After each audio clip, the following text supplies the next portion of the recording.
I'd like to welcome everyone to our quarterly Making a Difference Everyday Best Practices Forum and also recognition event. Today we're actually doing something really very special. I would say we are celebrating the 1-year anniversary of launching our Level 1 Adult Trauma Program.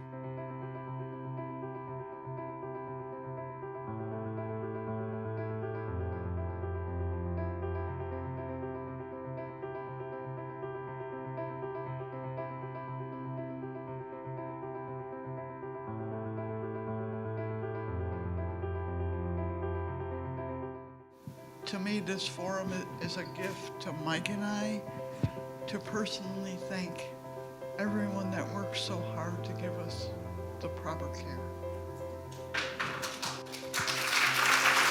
What was part of Dr. Alamar's part with you that you wanted to share with everyone? My experience with her as my doctor, I think mentally when you meet your doctor or have a doctor, you always want the confidence, the faith, the trust, and I never experienced anything else from her.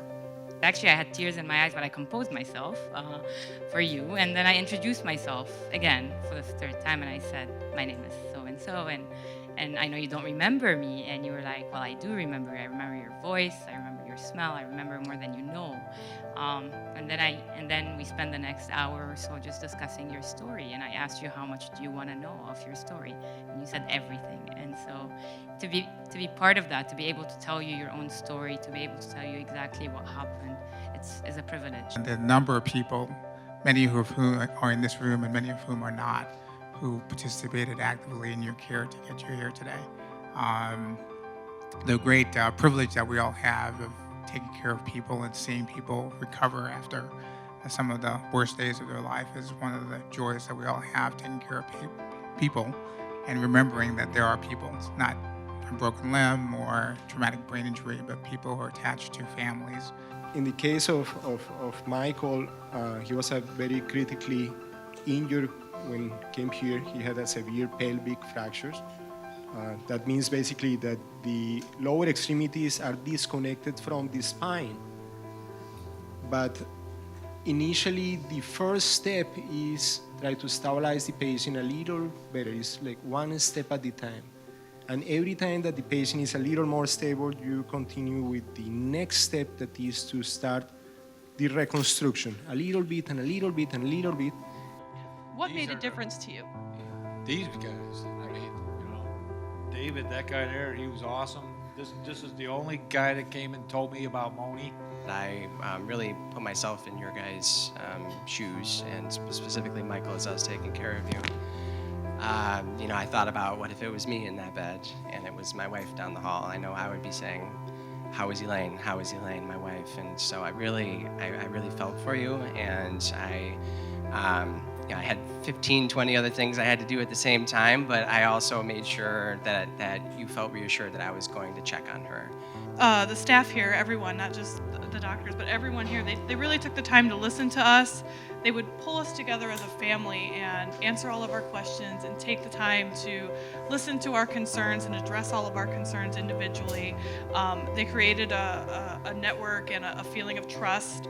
Everybody was kind with an upbeat attitude, even when we weren't, because we were at our worst. And seeing them at their best while we were at our worst really helped. We've seen patients who do very well. We've seen patients who don't do very well. And so just to try to explain as clearly as possible what the problems are, and my service was involved to some extent with the brain problems and also with the spinal problems that they both had, but to explain with clarity exactly what's going on. It's sometimes just knowing what's going on is reassuring and helps people plan what's going to be happening in the near and long-term future. So what is one word you feel when you see someone who you saw in a very different, vulnerable situation to see them now? How does it make you feel for someone who's caring for our patients? Probably inspiration. I mean, I think the Inspiration. fact of the matter is it's a lot of hard work to take care of people who are traumatically injured. you're meeting them, and as your children voice their levels of anxiety and their concerns, that's all blended in with taking care of the individual. You're also taking care of the family. And so seeing the entire family here today reminds us of why we do what we do. So thank you both. Courage, and I think that we all had to have a little bit of courage going through that time period, and I know that there was some doubts about how things were going to turn out from a neurological perspective, but I think we got through that together. Determination. He had a big will to fight and to kind of keep moving on, and so. Hope. Hope. And it's hope for both of us. And it's the people that we probably don't remember their names who probably gave a lot of care, and I would just like to say thank you to all of you. So that meant a lot to us.